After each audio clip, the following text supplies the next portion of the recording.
Alhamdulillahirabbil alamin. Wassalatu wassalamu ala asyrafil anbiya'i wal mursalin wa ala alihi wa sahbihi ajmain. Rabbi shrah li sadri wa yassir li amri wa hlul 'uqdatam min lisani yafqahu qawli. Subhanaka la ilma lana illa ma 'allamtana innaka antal halimul hakim. La haula wa la quwwata illa billahil aliyyil azim. Amma ba'd. Para penonton, saudara-saudari yang dirahmati Allah sekalian, kita memperkatakan slot Fardu Ain dengan kolaborasi majalah Fardu Ain terbitan Kalimat Cinta Sendirian Berhad, dan tajuk pada kali ini ialah membaca Al-Quran. Tuan-tuan dan puan, para penonton yang dirahmati Allah sekalian, saya nak bawa satu cerita.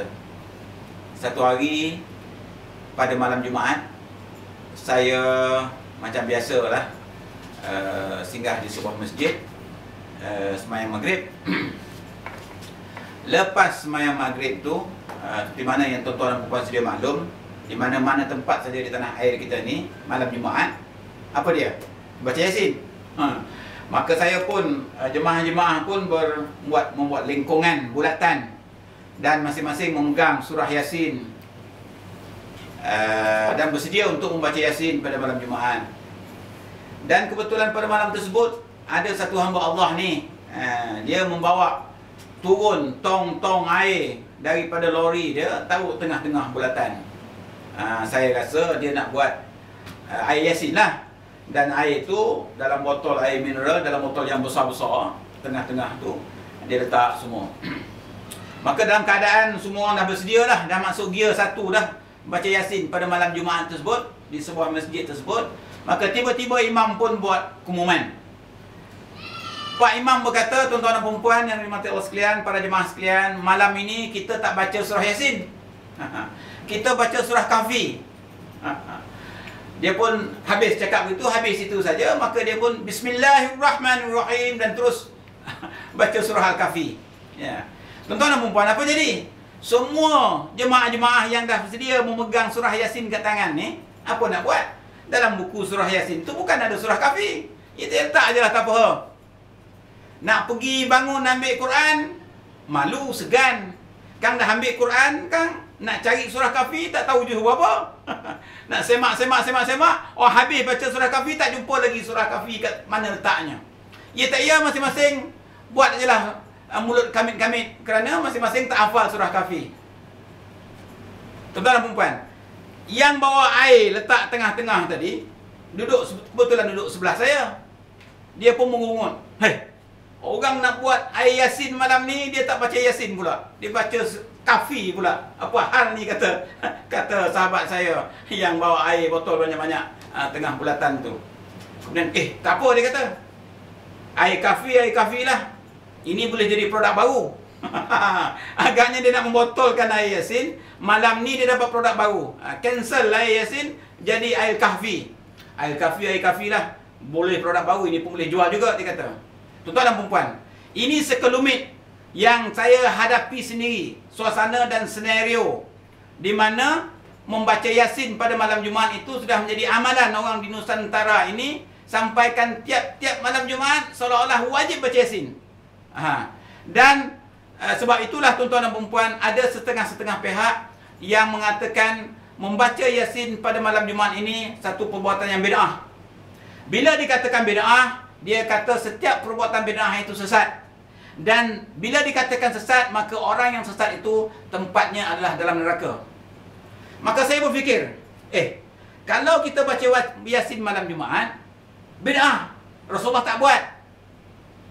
Kalau bid'ah, sesat. Baca Yasin boleh jadi sesat. Dan kalau sesat, tempat dalam neraka. Baca Yasin boleh masuk neraka. Ini berat. Takkan baca Yasin boleh masuk neraka. Maka saya rasa itu sebablah pada malam tersebut Pak Imam mengisytiharkan dia tak nak baca Yasin, kerana tak mau tiap-tiap malam Jumaat orang berpendirian wajib baca Yasin. Maka pada malam tersebut dia baca surah Kahfi. Tuan-tuan dan puan, ini boleh jugalah. Tetapi orang Melayu kita dah generasi-generasi daripada datuk nenek moyang kita dulu, daripada orang Arab yang datang daripada India menyebarkan ajaran Islam di Melaka, dah mengajar kita baca Yasin pada malam Jumaat. Kerana inilah surah yang paling dekat dengan hati orang Melayu. yang dikatakan hati Al-Quran itu terkandung dalam surah Yasin. Surah yang agak sederhana panjangnya. Malahan setiap orang Melayu kadang-kadang kalau anak-anak kita di sekolah asrama hafal Yasin. Kerana tiap-tiap malam Jumaat baca Yasin. Tapi surah lain tak hafal. Walaupun surah yang pendek tak hafal. Macam seolah-olahnya sudah menjadi satu kewajipan. Berdosa tak baca Yasin pada malam Jumaat. Maka tuan-tuan dan perempuan, inilah timbul kemelut sedikit dalam masyarakat kita untuk membetulkan keadaan dan situasi yang sebenarnya tentang surah Yasin ini. Tuan-tuan dan perempuan yang dirahmati Allah sekalian, para sahabat Rasulullah kebanyakan khatam Quran 2 hari sekali. Ada yang khatam Quran sekali sehari. Ada yang 2 kali sehari khatam Quran. Maka macam kita 2-3 tahun tak khatam Quran, 5 tahun pun tak khatam Quran. Ada seorang dah 50 tahun pun tak khatam Quran lagi. Tapi para sahabat ada yang khatam Quran tiap-tiap hari. Berapa jam saya tak tahu dia baca, 5 jam, 6 jam. Rekod membaca Quran yang terlaju di dunia disandang oleh seorang peserta daripada Iran. Dia membaca khatam Al-Quran dalam masa 5 jam. Mungkin para sahabat lebih laju lagi. Kerana zaman para sahabat kan lebih laju lagi. Mungkin 3 jam. 3 jam kalau konsentrate, boleh khatam Quran, bolehlah khatam satu Quran sehari. Jadi saya nak tanya tuan-tuan dan perempuan, ada tak para sahabat ni yang khatam Quran tiap-tiap hari? Dia baca tak surah Yasin pada malam Jumaat? Mesti tiap-tiap malam Jumaat dia baca surah Yasin. Sebab apa? Sebab dia khatam Quran tiap-tiap hari. Jadi tiap-tiap hari khatam Quran, maka tiap malam Jumaat dia mesti baca surah Yasin. Okey, tergamak ke kita nak bagi tahu bahawa sahabat ini yang baca Yasin tiap-tiap malam Jumaat kerana dia khatam tiap-tiap hari, ya, dia membuat bid'ah. Bid'ah sesat masuk neraka. Maka sudah tentu tuan-tuan dan perempuan kita tak sanggup. Maka tak bolehlah kita sewenang-wenangnya mengatakan membaca Yasin pada malam Jumaat ini bid'ah, sesat masuk neraka. Tetapi tuan-tuan dan perempuan, kalau kita mengamalkan baca Yasin tiap-tiap malam Jumaat, apa salahnya sekali-sekala kita tukar baca surah Al-Kahfi seperti mana yang buat oleh Tuan Imam tadi, ataupun surah yang lain, ataupun juzuk yang lain, ataupun pada malam yang lain. Tuan-tuan dan perempuan, satu ketika yang lain pula ialah ini bab orang membaca Quran di atas kubur. Orang baca Quran di atas kubur ini rata-rata tanyalah, kebanyakan kata bid'ah sesat masuk neraka. Maknanya Rasulullah tak buat. Betul ke tuan-tuan dan perempuan?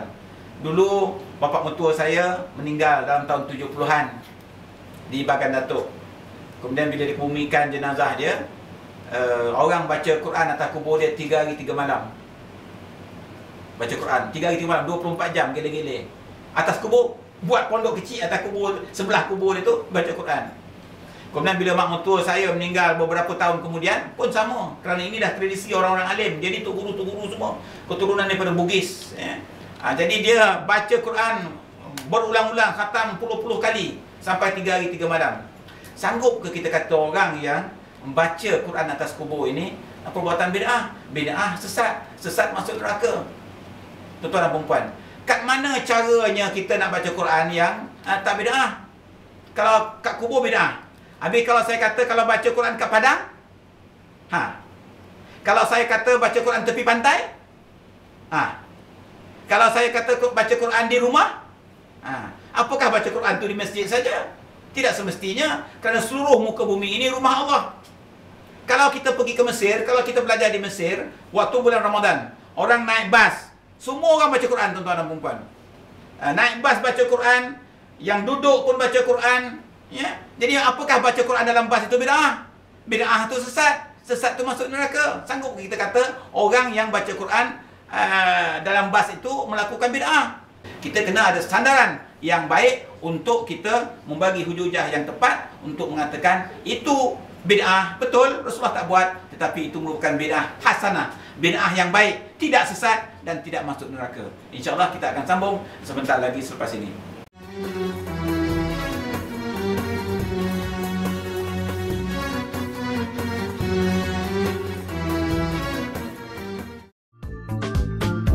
Brands should stand out from the crowd with individuality and clarity.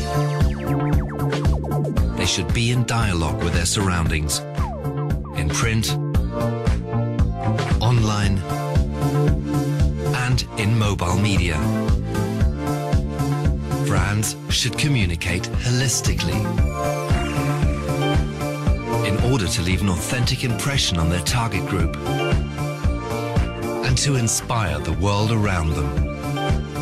With responsibility and commitment, a creative corporate culture, credible messages, sustainable and innovative products, trustworthy services,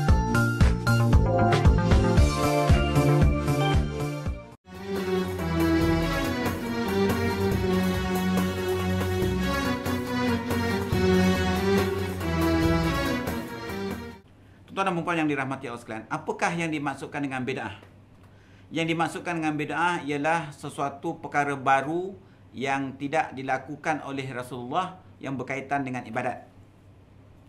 Umpamanya, solat tarawih. Rasulullah buat solat tarawih 8 rakaat. Kemudian, zaman Saidina Umar kata waktu ini dah mantap, umat Islam dah kuat imannya, maka kita tingkatkan solat tarawih menjadi 20 rakaat. Maka Saidina Umar telah membuat bid'ah, telah membuat pembaharuan. Rasulullah buat 8, tiba-tiba Saidina Umar buat 20. Maka itu bid'ah kerana kaitan dengan ibadah. Tuan-tuan dan puan yang dirahmati Allah sekalian, perkara-perkara bid'ah juga disebutkan sebagai ibadah-ibadah khusus yang Rasulullah tak buat. Maka contohnya, Rasulullah tidak berzikir secara kuat lepas solat. Tetapi umat-umat Islam selepas Rasulullah, khususnya bila umat Islam, bila agama Islam datang ke Nusantara, dibawa oleh pengembang-pengembang agama Islam dan juga peniaga-peniaga daripada Arab dan India, dia nak ajar orang Melayu ini yang beragama Hindu ketika itu nak baca doa lepas solat. Terpaksalah baca doa kuat-kuat. Sedangkan Rasulullah baca doa pelan-pelan. Datang ulama Nusantara membaca doa kuat-kuat. Maka membaca doa secara kuat, secara jahar, secara nyaring ini dikatakan bid'ah. Rasulullah tak buat. Maka ada sebahagian orang berpendapat benda-benda yang berkaitan dengan bid'ah ini sesat, dan yang sesat itu balasannya hanya neraka. Tetapi mengikut pahaman kita, bid'ah terbagi kepada dua. Yang pertama dipanggil bid'ah hasanah. Yang kedua dipanggil bid'ah dalalah. Bid'ah hasanah ni tuan-tuan dan puan ialah bid'ah yang baik, yang elok diamalkan. Seumpama berzikir, ya berzikir lepas solat, Rasulullah tak buat secara kuat, tetapi baik dibuat kerana orang lain boleh hafal, boleh ikut. Begitu juga katanya menziarahi makam Rasulullah di Madinatul Munawwarah. Ini bid'ah. Terutamanya kalau semayang dekat makam Rasulullah. Tidak ada jenis semayang yang dilakukan di sebelah kubur ataupun dekat dengan kubur. Ini dikatakan bid'ah. Bila bid'ah sesat. Bila sesat, nerakalah tempatnya. Tetapi bagi pendapat yang sama tadi, menziarah makam Rasulullah itu adalah bid'ah yang hasanah. Bid'ah yang baik. Kerana kita nak melihat di mana kubur Nabi junjungan besar kita Muhammad sallallahu alaihi wasallam. Nak memuliakan dia, nak mengizzahkan dia, nak mengutamakan dia, nak mengambil iktibar dan pengajaran, nak mengambil semangat daripada makam Rasulullah. Maka sudah tentulah kita pun berkeyakinan juga, kalau kita pergi ke makam Rasulullah, nak mencakar-cakar makam Rasulullah, nak menangis-nangis, menguling-uling badan di situ, ini memang bid'ah. Memang bid'ah Allah, memang bid'ah yang menyesatkan, kerana Allah tak suruh begitu. Tetapi kalau setakat menziarahi makam Rasulullah kerana nak ambil iktibar pengajaran, kerana dia idola kita, maka sudah tentulah itu menjadi bid'ah yang hasanah. Bid'ah yang baik, yang sangat baik kita lakukan. Tuan-tuan dan puan yang dirahmati Allah sekalian, Quran sendiri merupakan satu bid'ah. Kerana Quran yang turun daripada Allah Subhanahu Wa Taala melalui malaikat Jibril di Gua Hira daripada Sidratul Muntaha, kemudian disampaikan kepada Rasulullah SAW dalam surah yang pertama, Iqra bismi rabbikal ladzi khalaq, khalaqal insana min 'alaq, Iqra wa rabbukal akramul ladzi 'allama bil qalam, 'allamal insana ma lam ya'lam. 5 ayat yang pertama itu dipeluk Rasulullah, baca. Kata Jibril, Rasulullah kata, aku tak tahu baca. Baca, aku tak tahu baca. Hinggalah Jibril mengajarkan. Ini bentuk Quran yang turun daripada Lauh Mahfuz melalui malaikat Jibril kepada manusia yang bernama Rasulullah. Lepas tu Rasulullah menghafal. Lepas Rasulullah menghafal, Rasulullah ajar pula supaya sahabat-sahabat menghafal. Itu Quran ketika itu. Semua sahabat-sahabat hafal. Tetapi apabila peperangan berlaku untuk mempertahankan agama Islam, Badar, Uhud, Khandaq, dan peperangan-peperangan yang lain, ramai para sahabat yang hafal Quran terbunuh, mati syahid. Maka Rasulullah berfikir, kalau begini nanti hilang Al-Quran. Kerana kalau orang mati syahid, orang terbunuh, Quran yang dihafal dalam dada dia akan turut berkubur dengan jasad dia. Maka disuruh untuk mencatatkan ayat-ayat Quran ini. Oleh kerana teknologi ketika itu belum ada, maka dicatatlah ayat-ayat Quran ini di belulang-belulang kambing, belulang-belulang unta, pohon tamar, pelepah tamar, di batu-batu dan sebagainya. Dicatatkan. Kalau ini tidak berlaku zaman Rasulullah, ini sudah bid'ah. Kerana Rasulullah tak pernah mencatatkan Al-Quran, tapi dicatat oleh para sahabat. Rasulullah tak buat. Quran ini yang berkaitan rapat dengan khususiah ibadah. Kemudian ketika itu Rasulullah mendengar di negeri China ada teknologi ada tamadun yang telah maju, yang boleh membuat mesin cetak, yang mencetak kertas dan daun papyrus. Sebab itulah ada sebuah hadis Rasulullah SAW yang berbunyi, "Utlabul ilmi walau bisin." Tuntutlah ilmu walau sampai ke negeri China. Ada setengah pihak mengata ini hadis dhaif. Wallahu alam. Terpulanglah kepada pandangan masing-masing. Rasulullah kata, tuntutlah ilmu walau sampai ke negeri China. Kalau seandainya di negeri China itu ada ilmu yang baik untuk dituntut, pergi ke negeri China untuk menuntut ilmu. Sebab itu para sahabat seumpama Sa'ad bin Abi Waqqas, dia menempa laluan sutera daripada Mekah, Madinah, melalui laluan sutera hingga sampai ke negeri China. Kerana di negeri China orang dah pandai buat mesin cetak. Orang dah pandai buat bom kimia. Waktu Rasulullah dan para sahabat berperang menggunakan pedang, panah, tombak, orang Cina dah berlawan dengan orang Mongolia, orang Cina dah berlawan dengan orang Jepun menggunakan bom kimia. Dia dah maju. Dan dah menggunakan mesin cetak, dah maju. Tuan-tuan dan puan-puan, mesin cetak inilah yang akhirnya diziarahi oleh Sa'ad bin Abi Waqqas. Akhirnya 2 kali Sa'ad bin Abi Waqqas. Kali pertama ikut jalan darat, laluan sutera. Kali kedua ikut jalan laut melalui Selat Melaka, singgah di Champa dan terus ke negeri China. Akhirnya Sa'ad bin Abi Waqqas mati, wafat di negeri China. Kita berhenti sebentar dan kita sambung selepas ini.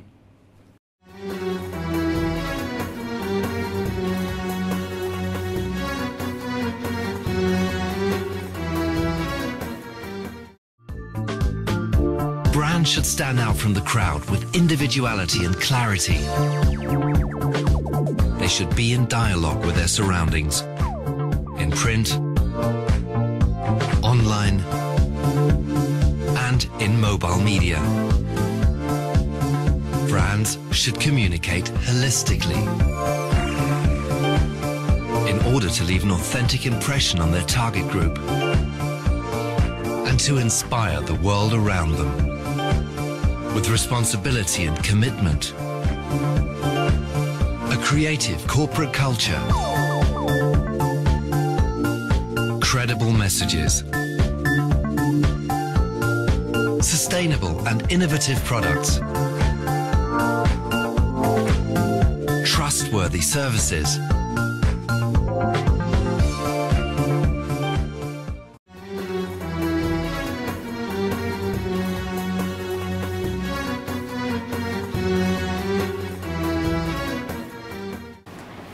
saya nak tanya satu soalan. Seperti mana yang kita selalu temui, orang berkata, marilah kita membaca Fatihah dengan niat kalau ada pahala daripada bacaan kita ini nak disampaikan kepada seseorang yang telah meninggal dunia. Tuan dan perempuan, ramai di kalangan kita pada hari ini yang mengatakan pahala tak sampai, tak akan sampai pahala. Yang dah mati, matilah. Walaupun dia ibu bapa yang kita kasihi, waktu ketika hidup di dunia dululah masa dan ketikanya yang dia boleh nak beramal ibadah. Kalau dia dah mati ni, kita nak kirim bacaan tak boleh sampai. Sedangkan sebahagian besar yang lain pula tuan-tuan dan perempuan mengatakan sampai pahala bacaan tersebut. Kerana disebabkan oleh kesampaian pahala daripada bacaan Al-Quran ataupun bacaan Fatihah atau bacaan sebarang bacaan itu bersandarkan kepada ijma' ulama yang mengatakan bahawa setelah berpakat sebilangan besar ulama berpendapat bahawa mengerjakan haji untuk ibu dan ayah ataupun untuk orang yang telah meninggal dunia itu yang dipanggil haji badal adalah sah dan diterima oleh Allah SWT. Maknanya kalau ibu atau ayah kita waktu di hidupnya dulu tak sempat mengerjakan haji, tiba-tiba dia meninggal dunia, kita ada kesempatan, sama ada kesempatan masa ataupun wang ringgit ataupun ada waris yang ditinggalkan, harta yang ditinggalkan yang kita boleh mengerjakan haji untuk mereka berdua, maka kita boleh mengerjakan haji dan pahalanya kita niatkan untuk dapat disedekahkan ataupun dapat pahalanya kepada bapa kita yang telah meninggal dunia tersebut. Jadi ini muktamad, sebahagian besar ulama berpendapat begitu.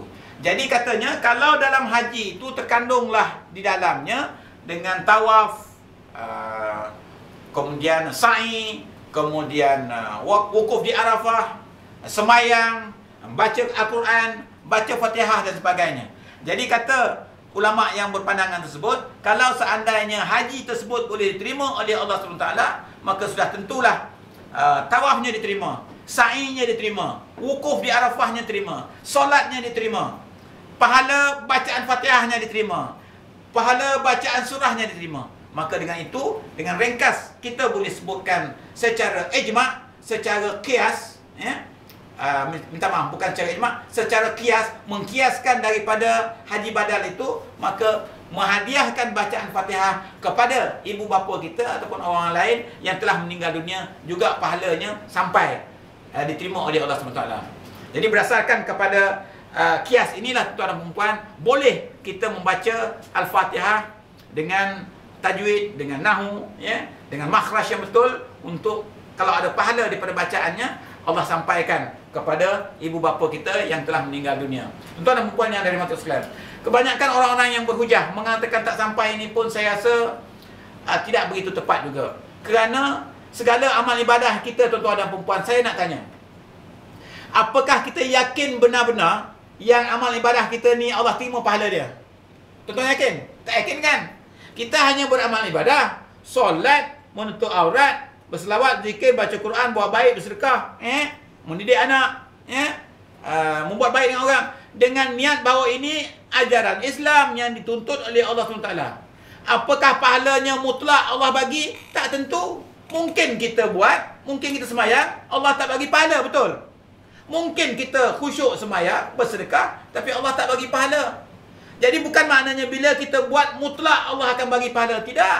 Allah Maha berkuasa. Nak bagi, dia bagi. Tak bagi, dia tak bagi. Macam seorang petani ada 3 ekor ayam. Yang seekor dia sembelih, yang seekor dia jual, yang seekor yang paling cantik dia bela. Apakah zalim petani tersebut kerana seekor dijual, seekor disembelih dan seekor dibela? Tak zalim, kerana 3 ekor ayam itu ketiga-tiganya adalah kepunyaan petani tersebut. Kita ini juga, tuan-tuan dan perempuan, saya, anda dan semua orang adalah kepunyaan Allah. Kalau Allah nak bagi pahala, Allah boleh bagi pahala. Kalau Allah tak nak bagi pahala, Allah boleh sekat pahala kita, terpulang kepada Allah. Allah Maha berkuasa. Maka sebab itu, tak betul lah orang yang mengatakan bahawa tak sampai pahala. Mana dia tahu tak sampai? Kan Allah Maha berkuasa. Allah boleh jadikan apa saja. Kun fayakun. Jadi kata Allah jadi. Hancur kata Allah hancur. Jadi kalau Allah nak bagi pahala, boleh Allah bagi pahala. Kalau Allah tak nak bagi pahala, Allah boleh tak bagi pahala. Jadi kalau kita nak sedekahkan Fatihah dengan pahalanya kita sedekahkan kepada ibu dan ayah kita, pada Rasulullah, pada pejuang-pejuang Islam, kepada umat Islam, kepada seluruh umat Islam sama ada hidup yang ataupun yang telah mati, boleh tuan-tuan dan perempuan, terpulanglah kepada Allah untuk memberi pahala atau tidak memberi pahala. Tuan-tuan dan perempuan, kesimpulan daripada pengajaran kita pada kali ini ialah setiap benda yang kita buat, Al-Quran yang kita baca itu datangkan pahala, tuan-tuan dan perempuan. Ayat Al-Quran, kalau satu ayat kita baca di luar solat, dapat 1 pahala. Kalau kita ada wuduk, dapat 10 pahala. 1 huruf, alif, lam 2 huruf, mim 3 huruf. Kalau kita baca dalam solat, 100 pahala tiap-tiap 1 huruf. Sangat penting, tuan-tuan dan perempuan. Sebab itu pentingnya Quran ini sampai orang Indonesia dia panggil surah khabar tu Quran. Panggil Quran, bukan Quran, Quran. Jadi sebab apa? Sebab pagi-pagi perlu baca Quran dulu. Orang Indonesia Kalau di Indonesia saya selalu pergi ke Aceh, Medan, Jakarta, pagi-pagi baca Quran dulu. Maksudnya baca surat khabar dulu. Pentingnya Quran, surat khabar itu macam Quran, sehingga surat khabar itu dipanggil Quran di Indonesia. Maka tuan-tuan dan puan, kita dalam amalan kita harian inilah merupakan kitab panduan kita, kitab yang terakhir daripada 4 kitab yang diturunkan kepada Nabi Musa, Isa, Ibrahim, Daud, Rasulullah SAW. Zabur, Injil, Taurat, Al-Quran yang last sekali. Dan inilah yang merupakan kitab pedoman kita, perundangan yang menentukan tata cara hidup, pengurusan pentadbiran, sama ada keluarga, negara, harta, alam sejagat. Dan sebab itulah kita perlu membacanya, menghafalnya, mengamalkan ajarannya. Jangan tuan-tuan dan perempuan, Al-Quran tinggal sebagai hiasan dalam meja-meja hiasan di ruang tamu di rumah kita. Ruang tamu di rumah kita, tuan-tuan dan perempuan, ada 2 hakikat Al-Quran.